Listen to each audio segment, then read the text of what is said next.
Hello and welcome to the Insert B's Here podcast. I'm your host Tenzin. This is a podcast where I interview my friends on different topics and generally have a good time. Today's episode will be filled with fun shenanigans and dumb conversations, so viewer discretion is advised. Joining me tonight are the lovely JD and Austin. Yo. Hi. Uh, if you would like, JD and Austin, would you like to introduce yourselves? Yeah, I'm Austin. Yeah, and I'm JD. Okay. Poggers! Yo. Tonight's episode is going to be about history and sort of like crime related to that. I've been told that JD here has a story from today, actually. So, would you mind sharing that boy. with us? All right. Here, where to start? So basically, it all starts out, as a normal practice for the sport that I play, lacrosse. We get, everyone's at the field where we're warming up.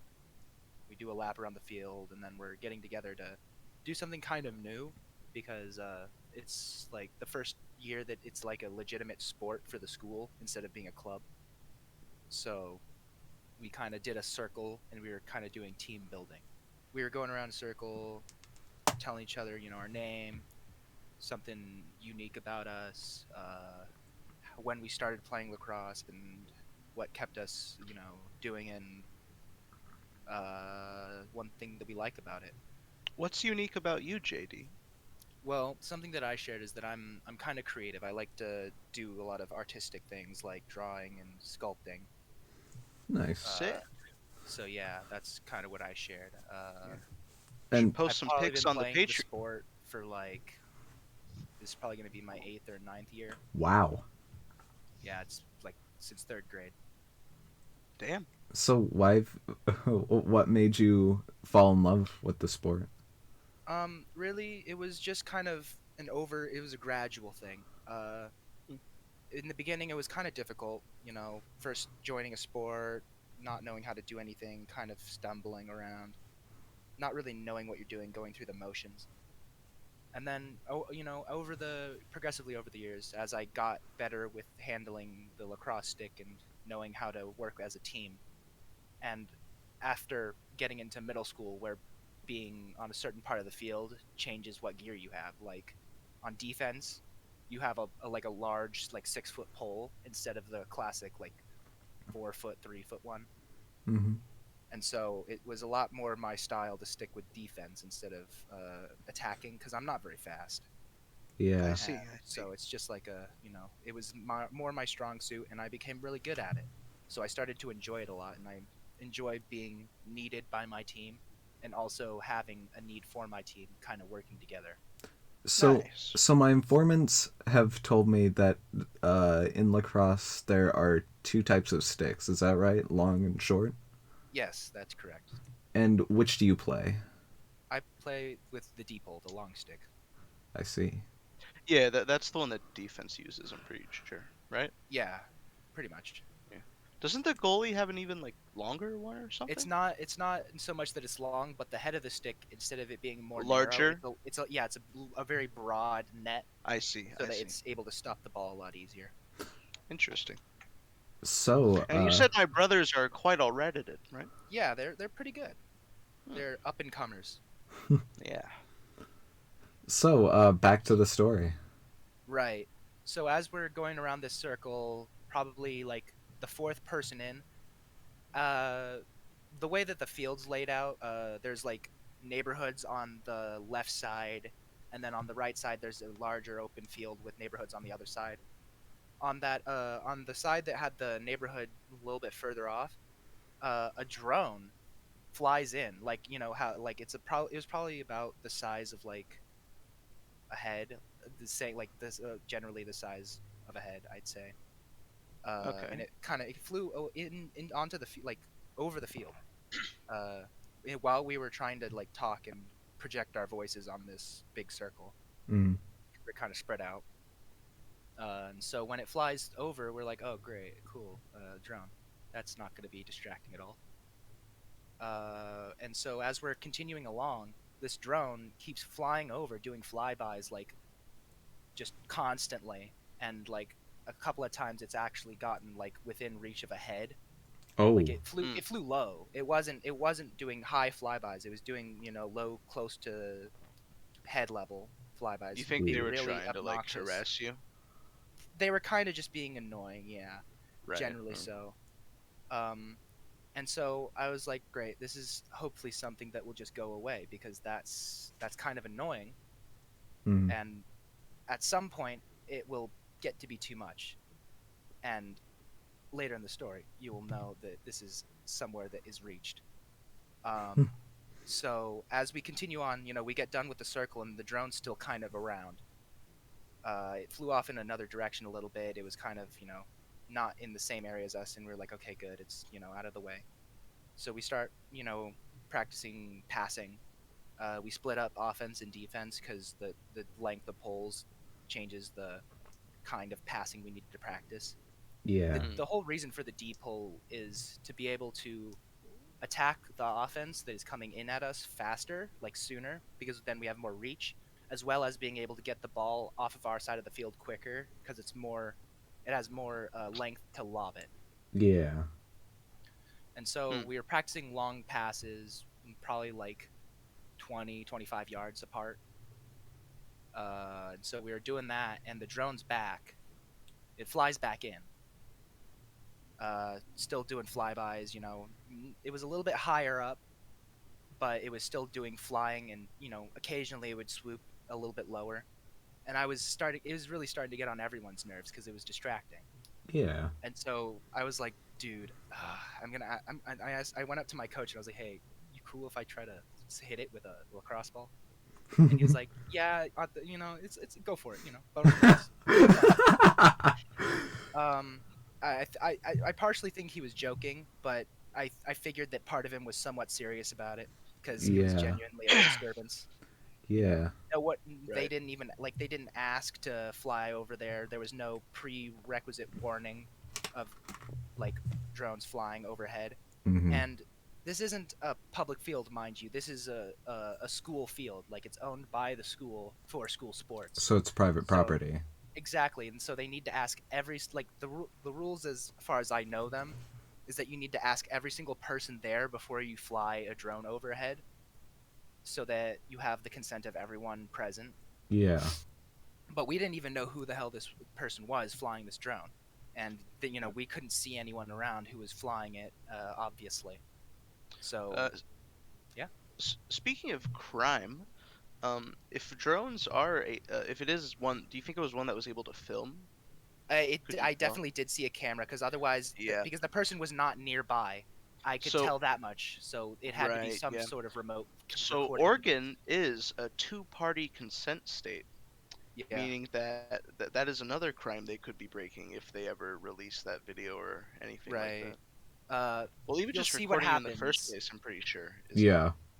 yeah. That kind of gets resolved a little bit later, but so right now we're at the story. I was kind of getting annoyed. Everyone was kind of getting a little bit annoyed, but I was the only one who actually like kind of was more proactive about it because everyone else was like, whatever, man, they'll probably go away eventually. I'm like, no, I'm tired of it. So I actually threw a lacrosse ball at it. I maybe got within a foot of it, and it was really close. And I was like, oh, dude, oh shoot, so close, you know? Mm-hmm. It was probably the closest I've ever gotten to hitting a moving flying target. Yeah. And I was like, okay, well, I go recover the lacrosse ball and I continue along the practice. And so things continue. The drone's, still here. We get to a little bit of a segment where I'm not able to participate as much because earlier, my gear got locked in the sports area, like the sports office, because I had been sick on Thursday, and on Wednesday I had to leave early for a dentist appointment. So it was kind of a double whammy, causing me to have to leave my gear there in I the see. office. And my coach, while he's actually a counselor at our school, he did not have a key for the sports office, so he couldn't get in there to unlock it. But so then I was kind of without gear. I had to borrow a D-pole, but that was pretty much the only gear that I had was a D-pole, so I couldn't participate in any physical, like, contact sport parts. I was still able to pass though. So Nice. while everyone else was kind of in a circle, doing like a little contact drill, a little bit, I was passing with another person who was also not participating in the contact drill. And while this was happening, I was passing. They were doing their drill. Somebody who was on like sitting on the sidelines watching us, who was like a previous player who had came to see us practice, was actually getting harassed by the drone. Like the drone was doing flybys right next to their head and just, like flying all around them, Jesus. getting low enough to almost hit them in the head. Yeah. It was legitimately like near harassment. It was pretty much past the point of harassment. It was getting close to like physical harassment. Yeah. And so it was like it was really, it was getting on my nerves seeing them getting harassed by this drone. And if it weren't for the fact that I don't have very good aim when it comes to further distance, I would have tried to throw a ball at it, but because it was moving and I also would have been like the person sitting would have been in the line of my like shot. I Yeah. didn't want to hit them and then cause more trouble. Mm-hmm. So I just kept passing the ball. But then as I'm passing the ball with this other person, I hear the distinct noise of an enclosing drone. Like it was getting closer to me. And so at this point, I was like, I fucking had it. I turn around and I swing my stick, and it just so happens to land right on the fucking drone. I fucking smash Nice. it. I smash it to. Awesome. I fucking just. And it completely it burst. It like Were popped like a were- pinata, dude. were there cheers and clapping? Not quite. Everyone kind of looked at me and they're like, "Yeah, good for you, man." Nice. And there was no one in the idea that I was in the wrong. What about Everyone knew that Right, this person was being a dick, and I was just the only person who decided to stop it. what Not anything against them. what about the long stick? Was it damaged at all? No, it was actually just fine because it was a fucking shitty piece of plastic. Awesome. That shit was. Awesome. Yeah, it just kind of blew up. So then I was like, okay, cool, it's done with. I'll go back to passing the ball. Yeah. When out of the corner of my eye, I see someone approaching the field. And it just so happens to be this like small, like elementary school, early middle school aged Oh. Hispanic boy, and he approaches the drone, picks up the pieces that like picks up the larger piece of the drone, and then starts walking away. Which then, right as he's getting far enough away that I couldn't like actually like reach him, he starts like cussing me out and swearing at me, and profusely spouting out slurs. Whoa. Slurs. To the point where it was like legitimately worrying. Like Wait, what? the N word, Oh. namely, Oh. like, the, Yeah, it was just very, very. Can we make it clear for anyone watching? JD, you are very white, correct? Yes, I am a very white person. I am white. I am white. Slap my skin, it'll turn red. Sour cream. Very close. If it weren't for the fact that I play sports and I get somewhat of a tan when it's sunny, I That's would be fair. pretty much a kraut, I see. And so this kid is, busy swearing, cussing me out, saying, "What the, what?" So, Don't know about that. so for so for our viewers at home that aren't, who don't know what just happened, I had to cut the recording because both JD and Austin were forced out of the call. Discord just completely crashed. Everything died. It was all dead. It was cringe. Russia's definitely hacking. It's their elite squadron of hackers. Oh. Anyways, where was I? I think the boy was walking away and cussing you out. Oh, right, yeah, he was cussing me out, and I had said, maybe you shouldn't be doing flybys like that, man. Come on. And like, he started like cussing me out even harder, like from the edge where the fence was, and my coach was, hearing this all happen and walked up and started like, hey man, you need to leave, you need to get off our field. And the kid was like, man, fuck you, fuck all y'all, fuck it, this is bullshit, man, what the fuck, man, saying like all this, swearing, slurring, fucking, it You was it said he was was an actually elementary schooler, right? I said he was around elementary school to early middle school age. Wow. Okay. Wow. Like yeah, and he's when I said, hey man, you need to fucking, maybe you shouldn't be flying doing flybys like that, and he fucking pulls out his phone and starts recording shit, and it's like, oh Oh. my god. Did you consider punting him like a little football? No, because I knew that if I did that, then I could definitely end up in more trouble than I should I know. be. I But yeah, I get where JD, you're you coming weren't supposed from. to take that seriously. I get where you're coming from. Right, right. I'm sorry, it's just it's hard to compartmentalize because it just happened. Yeah. Yeah. But basically, as this was happening, he was like, cussing us out, and so my coach, he threatens to call the police because he was harassing us, and the kid was like, "Fucking go ahead, call the fucking cops, man. I'll fucking all my homies fucking kill cop, man." It's like, what the fuck? Bro. What is this kid's problem? He flew a drone over our fucking practice and somehow expected to get away with it? Like, what is his deal? Like, why why are children so dumb? Why do children see fit to cause problems for everyone else in society? uh, Call me crazy, but kids are cringe. Yeah. I don't. So I don't think personally it's really the kids' fault. They've just grown up in a society that made them that way. Like, Well, right. obviously, all their friends Anyways, kill cops. That's gotta be a fucked up way yeah. to be Anyways, raised. they were like continuing to swear and like holding their phone up with their camera as they were like getting closer to the like the where the fence gate was. And so they were on the other side of the fence, and for some reason there was another person there. It was like one of their friends or something. They were just like fucking around, trying to people, got caught, their shit got broken. They were, tick. They were, and so as this was happening, my coach is calling the police because these children are fucking harassing us, and so the kid Oh, starts. wait, sorry. More kids came?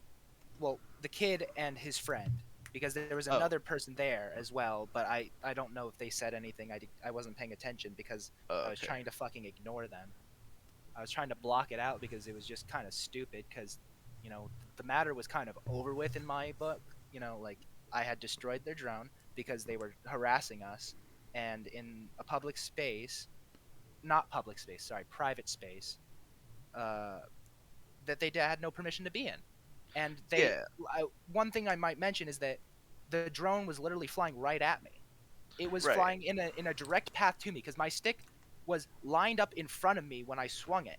So that oh, means that it was legitimately flying at me. yeah. So Yeah, I, and then I you don't hit him know with how the else to L put plus this other ratio. than it was basically self-defense. I just want to interject. When I heard like out from the fence came like an elementary school like middle schooler, I thought it was gonna be in a completely different direction of like the So kid cries as hard as they've I ever thought that was cried. happening Oh, I too. wasn't expecting that at all. I thought because I was somewhat like when I broke the drone in the back of my mind, I was somewhat worried. Oh shit! Either some kid is going to come here and start crying, and then their parent is going to get up in my face about breaking their like $200 toy or whatever, or it's Yeah. going to be some grown ass man who comes in threatening to sue me. Yeah, I thought that was Right. gonna go either that or that way. But then this comes out of left field. This kid starts swearing, cussing me out, slurring at me, and like everyone there basically, and like gets out his phone, starts recording, and then when my coach, threatens to call the cops, he starts throwing trash cans around, like and swearing and like motherfucker. He just keeps repeating himself, basically trying to harass us. And so when the cops, like after a while, the police eventually arrive after this kid has thrown around like 2 to 3 trash cans, has like continually slurred at us and coaches and players alike, really making a scene about it. Yeah. He's Uh, throwing the a temper tantrum. And me personally, I was not a part of the police confrontation because I was busy doing practice. Yeah. But what I heard from the retired player, basically the one who was being harassed by the drone besides me when like, the drone was low flying on him, um, was that the police basically came up and were like, so what's going on? And so he it's explained to them what happened. uh, they're like, yeah, no, they weren't being cool. They need to leave. And what I was told later by my coach is that the kids were like, man, you should have him fucking arrested, man. He's not That's not cool, man. He fucking broke my shit. And like, I'm like, dude, don't don't fly your shit in into other people expecting them to just fucking take it. Like, Yeah. if you weren't expecting me to fight back in some manner, then you're clearly delusional. Did the Because kids? Well, they're a child. they were a middle schooler with an Still, iPhone 12. still. iPhone 12. Um, did Spoiled the because parents not come? no, there was no parents, just the two children. What time of day was this? This was like between 5 and 8 o'clock. Oh wow. Yeah, their practice is late. Yeah. And so apparently they had been told to leave by the police, or I don't know what happened exactly with the confrontation beyond. They were told to leave. The cops, agreed with us that they were in the wrong, and the children left. It was somewhat resolved, Hmm. and that's pretty much the story. You know, I was legitimately worried for what was going to happen for the majority of my practice because these children were sitting there harassing us, saying that, man, we're gonna fuck you up, man. This fucking bullshit, man. Fucking. And it was like, this is all happening over like maybe like 100 to like $150 drone. It didn't look that expensive, but drones I know can be expensive because they're just like, because of it being like a remote object, especially with like recording software or whatever. Yeah, it's mostly like the camera and the storage Yeah. and And like so I was like, at most, at least I was worried that I would have to end up like paying for it because I obviously broke it. And I wouldn't mhm. have had a problem with paying for it, but I was just worried that it was going to become a matter like that, but that was all just me getting wrapped up in my head like, oh, what if this happens. Yeah. I'm just hoping it stays as an isolated event and that it doesn't garner any further action by the children or Right. their Yeah. friends Yeah. Oh because yeah, they can that be would be very annoying if vengeful. they, right, if they come back. Yeah. So I'm worried about that, but honestly, in my book, beyond that, it's pretty much resolved. So, I guess what I want to ask next is, Tenzin, would you like to take bets on how they're gonna get revenge? Uh no thanks. I'm saving my money to buy a banjo. I think they light the field on fire. Yeah, they're definitely going to get arrested for that. I don't Really, I think didn't they're That's gonna consider that.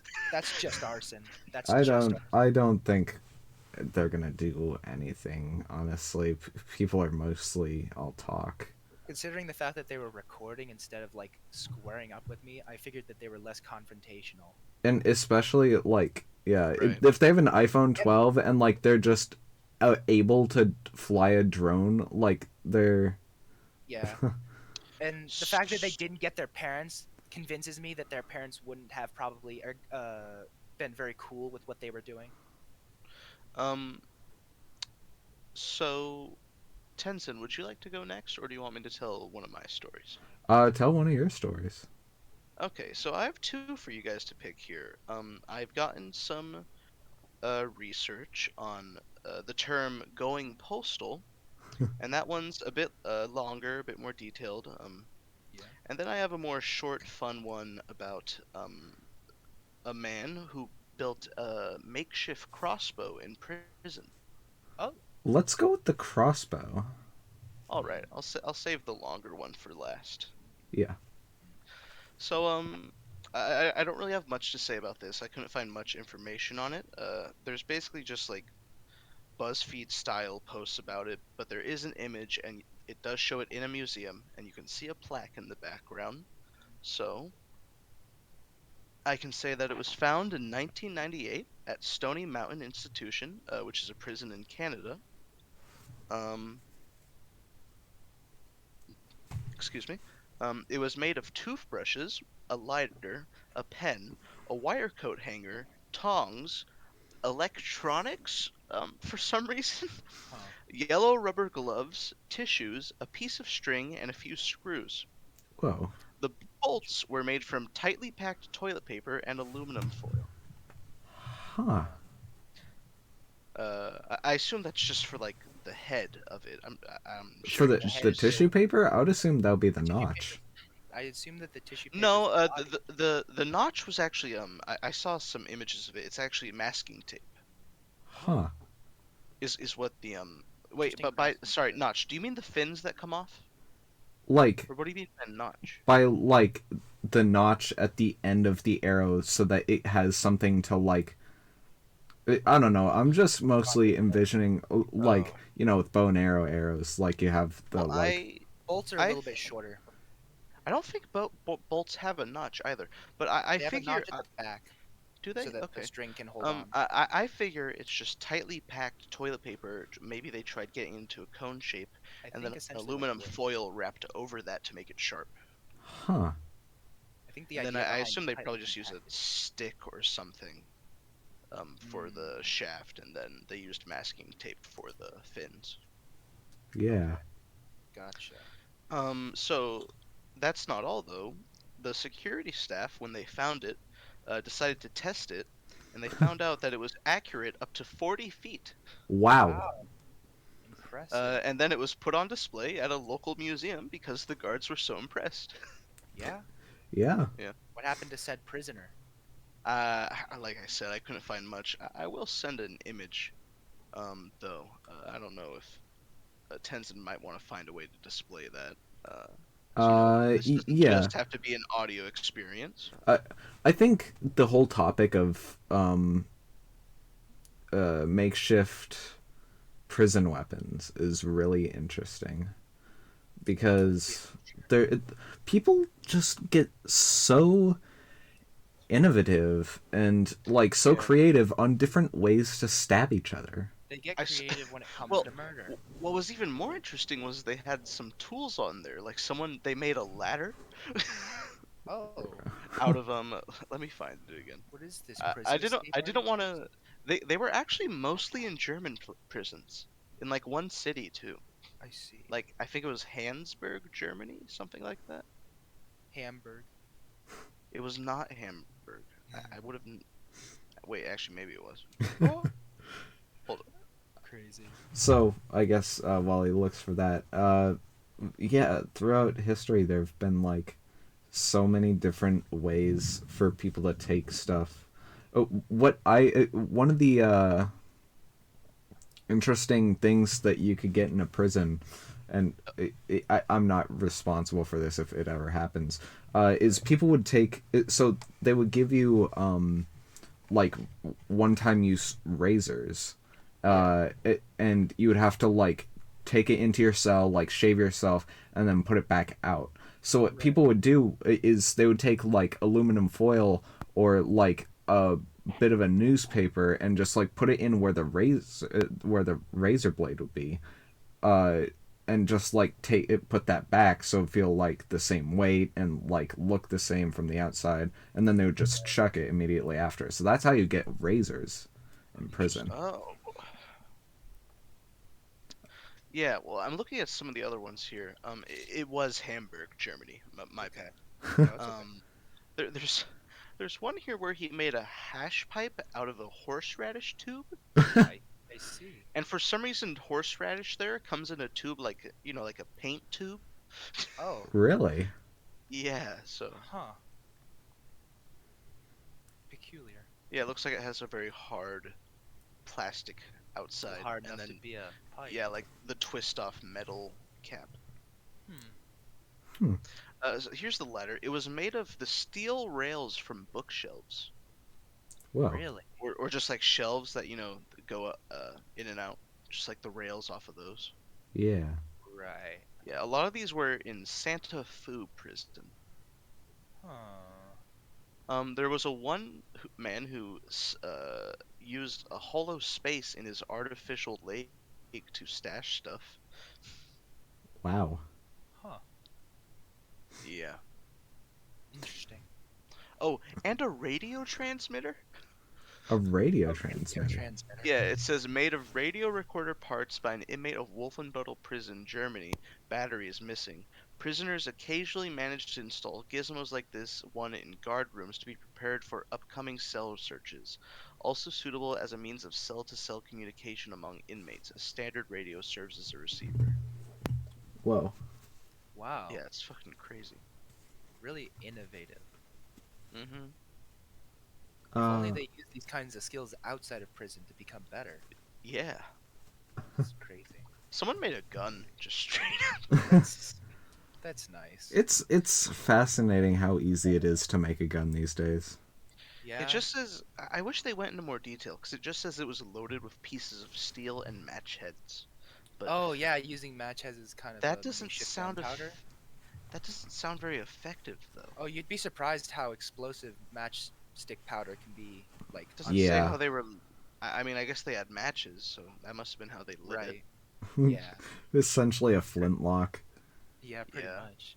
There's also one that's just It's just an uh, Eoka. it's just an immersion coil wrapped with razor blades. What?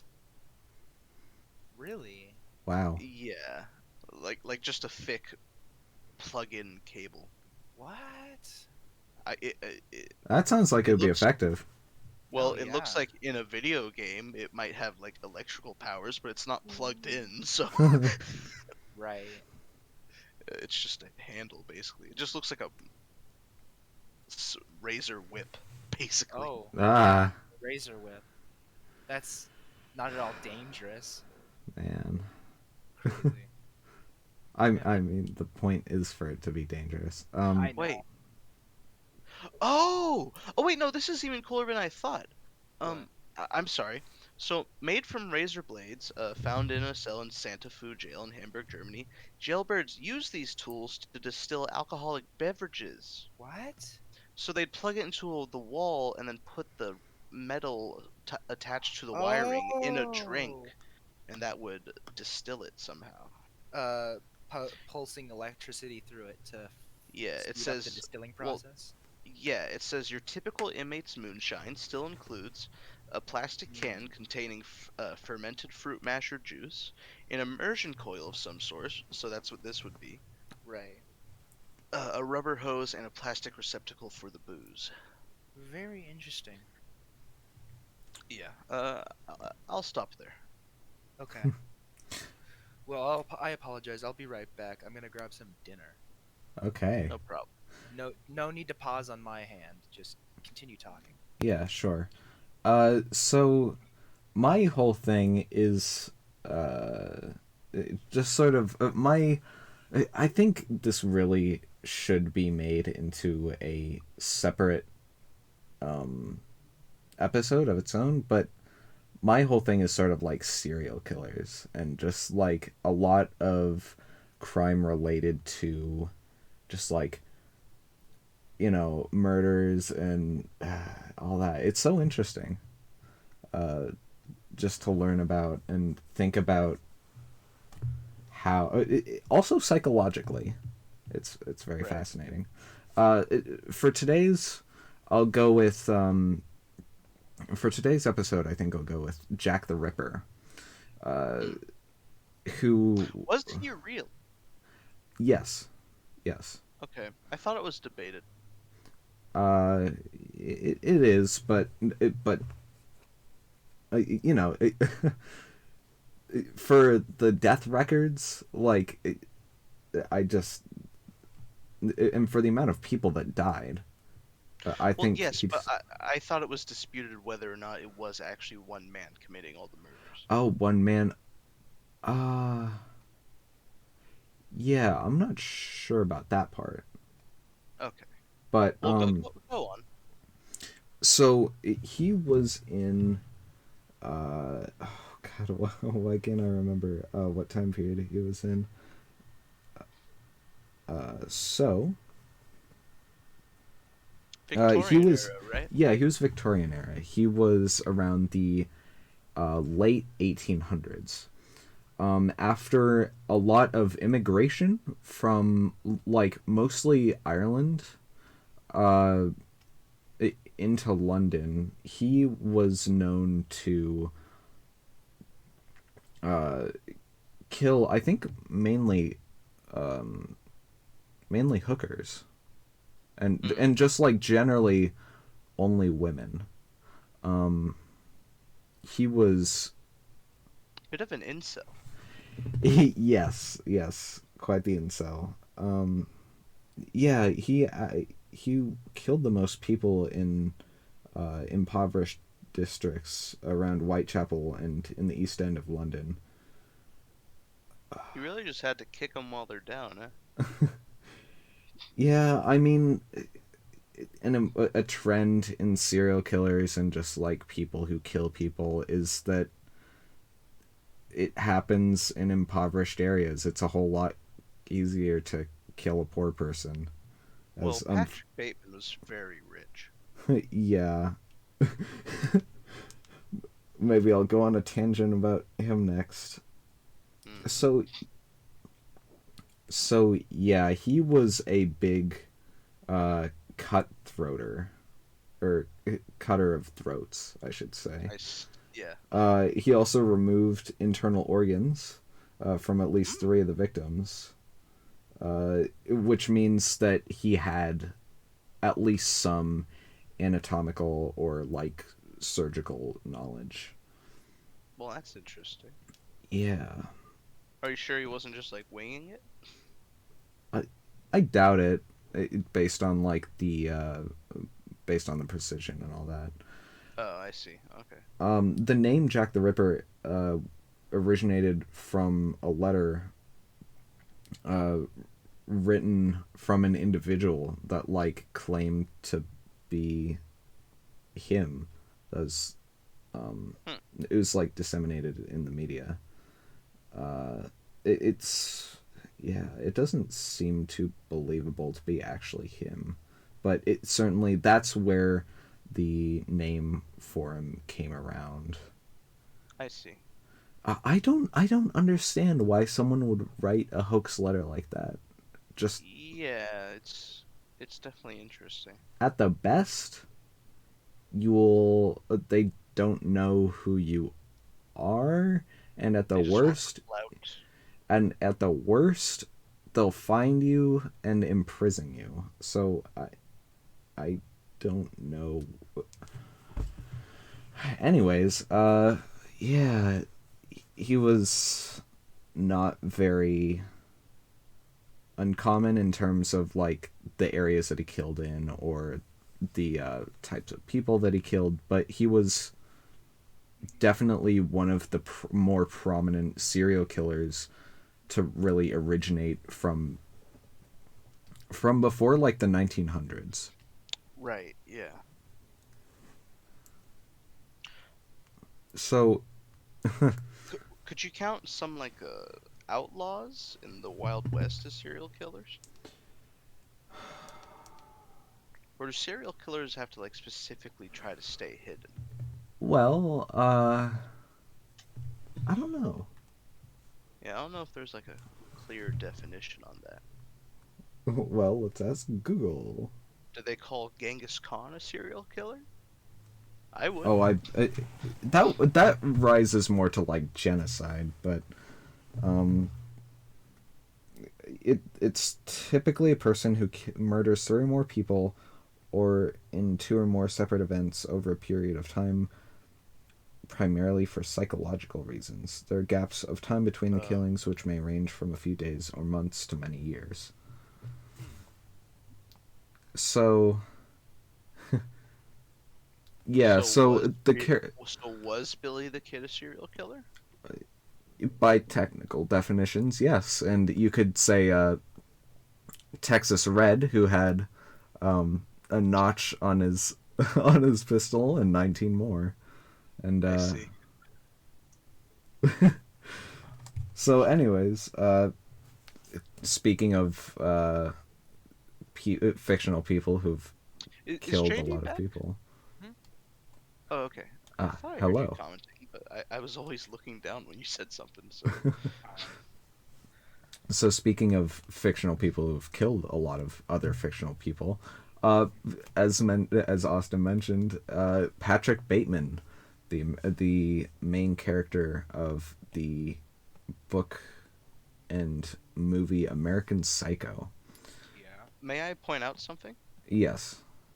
Another fictional character that killed a bunch of other fictional characters, Anakin and the Younglings. Ah, yes. Right. Also about Patrick Bateman, in the book, not necessarily the movie, due to comments that the directors made later. It is made very clear that Patrick Bateman was dreaming.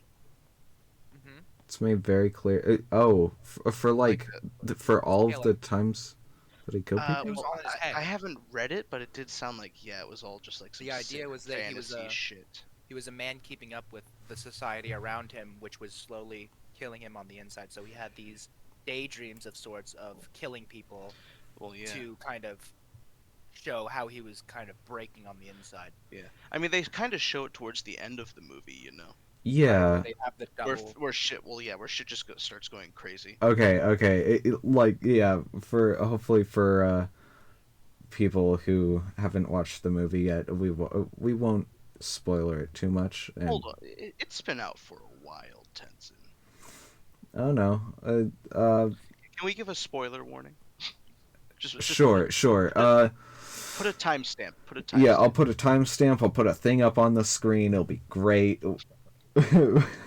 Anyways, Spoiler! so Spoiler! it Let near me the just give you extra. Like, yeah, let me just give you extra work. spoiler warning in 3, 2, 1. Okay, so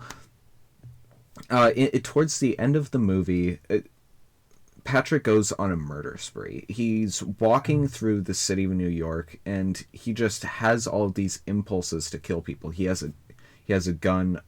I think it starts out with him. Uh, I believe it starts out when he. The kitten. Yeah, so he goes to an Well, ATM. to he kills the two hookers, and then runs out and finds the Yeah, kitten. he kills two hookers in an apartment. Then no. That's earlier in the movie. So what happens is he goes to No, an I ATM. swear they're right after each other, are Doesn't they he kill not? the homeless guy? Well, that's way earlier. Oh, is it? Yeah. Anyways, I, anyways, okay, sorry. he goes to an ATM. He's looking to like withdraw money, because it's Bateman. He likes to spend a lot of money on all the newest clothes and all that. So he Yeah. goes to withdraw money, and it says, "Please insert a cat." And he Uh, looks down. I watched And it recently. I'm pretty sure it just says like straight up, "kill the cat" or some shit. yeah, something. I thought it said. Anyways, there's a It kitten doesn't. on the ground, and he picks it up and he starts petting it, and then he looks at the screen and it says like "kill the cat" or like "insert the cat." So he takes out a gun from his trench coat and just shoots it, and he gets his money out, and there's this Wait, lady out of. Tenzin. Hmm? He doesn't shoot the kitten. I thought he did. Well, I skipped the scene, but I specifically did read someone saying that he did not shoot the kitten in the scene because I was like, oh, I could have just watched it. He couldn't do it. Yeah, he Oh, I couldn't do it. see. It was the one thing he couldn't bring It was himself a to do. breakthrough of his humanity. Yeah. Huh. I suppose that's a Mandela effect for me then. So he notices this lady and who walks up to the side of him, and he decides to shoot her with his gun. That must have been it. And there, right after that, there are cops who pull around like down the street from where he is. So he starts like walking briskly away from the body and just like tries to get away from these cops. And it enters this larger street where he's pretty much just by himself and then these cops like come around the corner and they they do their usual cop fashion of like parking at an angle and then getting out of the car, put your hands up, and all that. Right. So he shoots at the cars, and just with pistol rounds he manages to explode both the cop cars and kill them without being shot. Yeah, Right. this scene is great. Yeah. So after that, he goes into... Well, you're not mentioning that he afterwards looks at the gun and just like confused, like what the fuck just happened? Yeah. How the hell did that happen? After that, he enters like a business building, and there's like a Reception? receptionist, and they ask for his ID, so he just pulls out his gun and shoots them, and then he takes the elevator up to this like really high building. It might be in his office. I can't tell if it was It or is. not. Yeah. It Okay. was. So he I goes watched up it very recently. he goes up to his office, and he makes a call to his lawyer. Yeah. And he's like, he basically confesses to his lawyer over the voicemail Right. how many people he's killed and like how.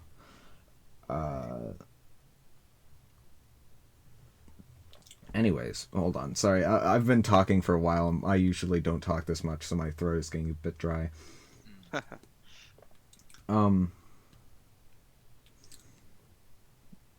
Yeah. So Isn't it like he confesses and then, like, on the TV, he doesn't see anything about it happening?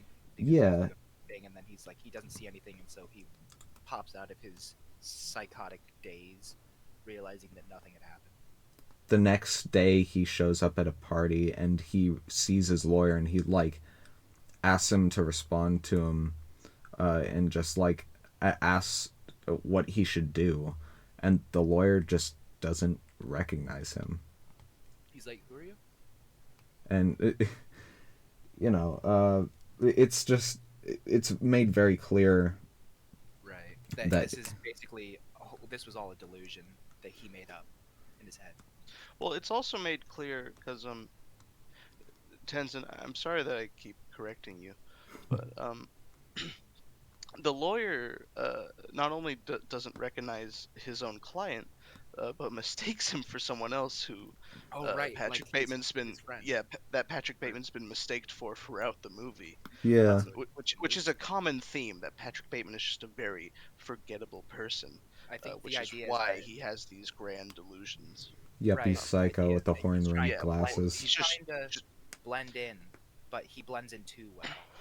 well, he's also just trying to make his super boring professional business life less boring by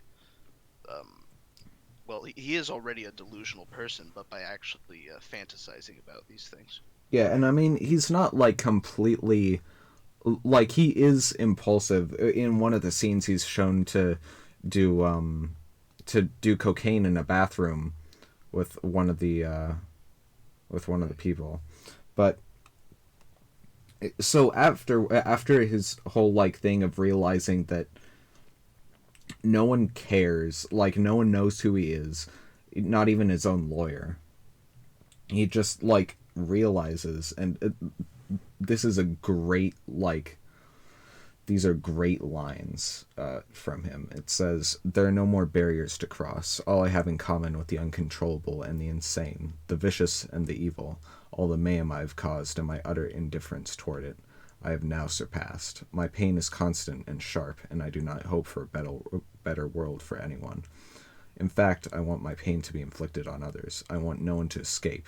But even after admitting this, there is no catharsis. My punishment continues to elude me, and I gain no deeper knowledge of myself. No new knowledge can be extracted from my telling. This confession has meant nothing." So that's really just him talking to himself in his head and just like realizing that How the fucking the entire time he's been like Trying to conform. he's focused so much on trying to conform and just stuck in his own mind. Yeah, that just like he how hasn't actually made. pointless his whole life has been. He hasn't made an actual impact on anyone. That he's basically this character that could be anyone. He's basically the idea of the average businessman. Theoretically, he's the, in quotation marks, the boy next door, but Yeah, but really he's Well, just I because he's believe they actually yeah. I believe they even mentioned that he's the owner of the company's son, or yeah, yeah. something, Yeah, and yet Uh, still no one gives a shit about him. his girlfriend, his girlfriend asks him like to take time off for a wedding while they're in a car, and he's like, "No, I can't do it because I have to work." She's like, yeah, "You're the president's son. Like, why don't?" Yeah, right. it is also made very clear that he does not care about his girlfriend either. No, yeah, it's basically just another status symbol. Yeah. And I think one last example Catholic. of it being all fake is just like in the beginning when he goes to the bar, and I think he tries to turn in a drink coupon, and Yeah, she like refuses and tells him that it's like right. $25. So Yeah, here's the thing. In he the does the movie, reflection. and technically, canonically, if you want to consider American Psycho 2 to be a real thing, um, uh, it is not all a dream. The Paul Allen murder is obviously a dream, and but it's more suggested that everything was exaggerated. For example, dropping a chainsaw from the top of the stairs and having it land on her just as she meets the bottom, that probably didn't really happen. And having it enter her, like you can see it just directly in her side on the floor. Yeah. That didn't happen. Um, but the directors of the movie, or the director, or just whoever wrote the script, I can't exactly remember, did state that they regretted the ending actually because they did not want people to think it was just a dream. Right. So the movie does differ from the book in that way. They wanted it to have a bit more substance Yeah. than, oh, it was all a dream. What? Yeah, so Patrick Bateman definitely did murder people, and he's definitely an immoral. Like, he is a psychopath who is Just like everyone else. extremely immoral. I mean, no, Everyone else, the idea is that he is immoral because of the society around him. in the book, in his teenage years, it states like it says that he, um, committed sexual assault against Oh, like his I, oh, against a Sorry. person while he was a teen, and just I didn't know this. yeah, yeah, The only frame of reference I have to go off of is the movie. I haven't read the book. He has a damn good morning routine though. No, yeah, for sure. yeah.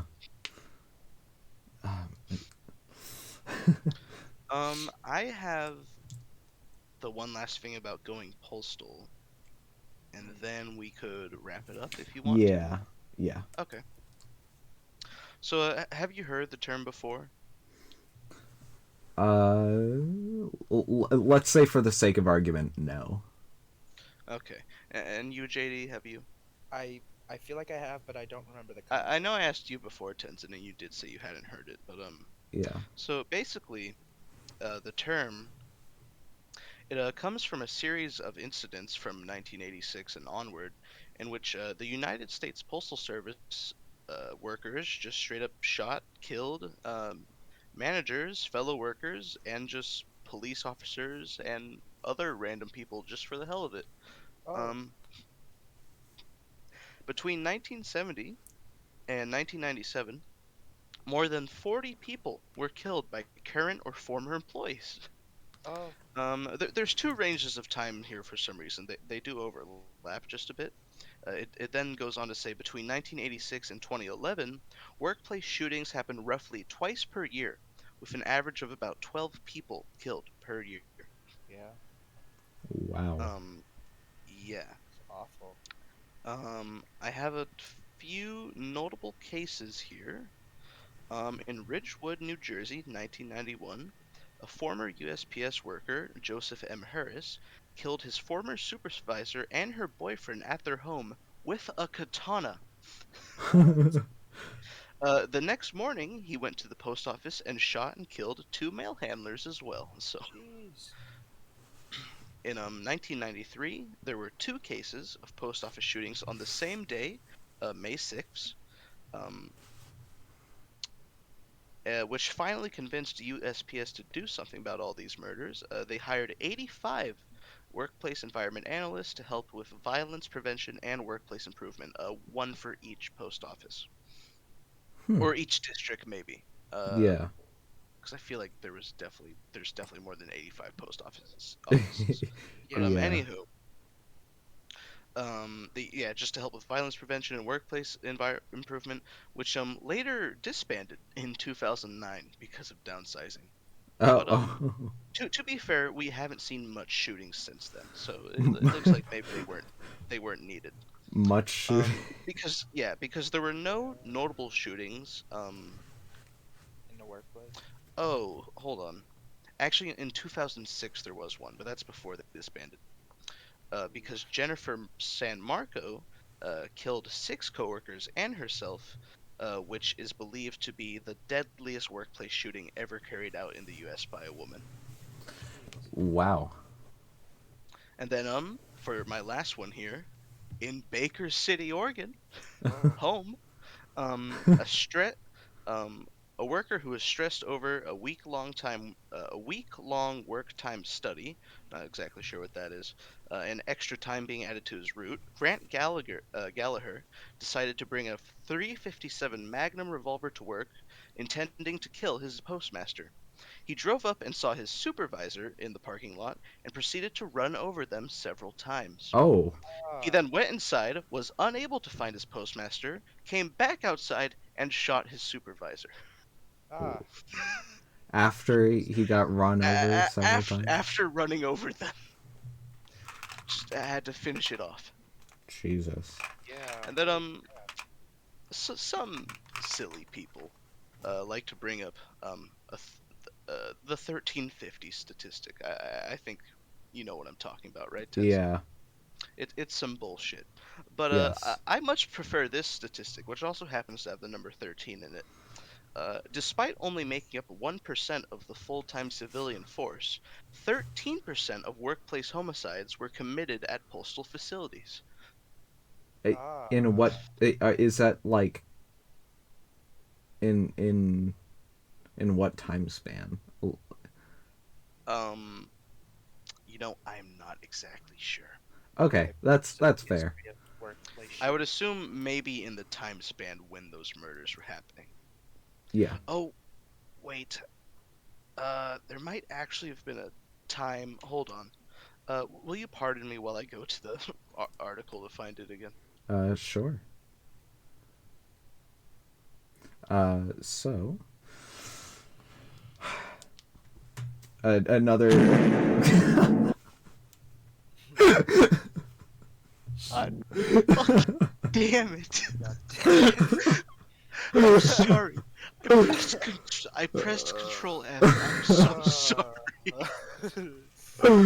maybe Oh, maybe on future episodes have your soundboard off after you. maybe that is a good idea. I'll need to add a warning for that as well.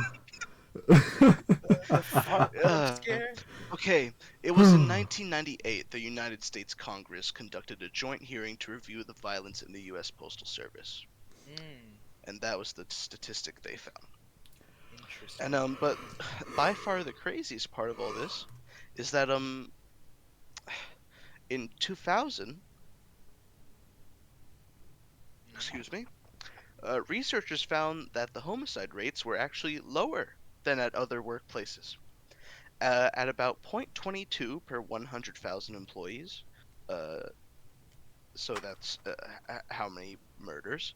To Right. compare that, for workers in general, just across the country, Across the board. the rate is 0.77 per 100,000, Wow. and retail has the highest rate at 2.1 homicides per 100,000. Oh, Retail? Yeah. So retail. that was a lot of fucking murder, and that's the lowest amount. Yeah. Uh, so yeah, Wow. That's awful. yeah, it's fucking crazy. I'm glad conditions seem to be better for them now. Yeah. No kidding. Except the last case was in 2021, so Oh. Not at a looking. FedEx though, not a USPS. No, that's a good point though. That's FedEx. Yeah. So, I think I don't have really much else to discuss. Do either of you? No, that's all I had prepared. All right. Well, in that case, I shall bid everyone adieu.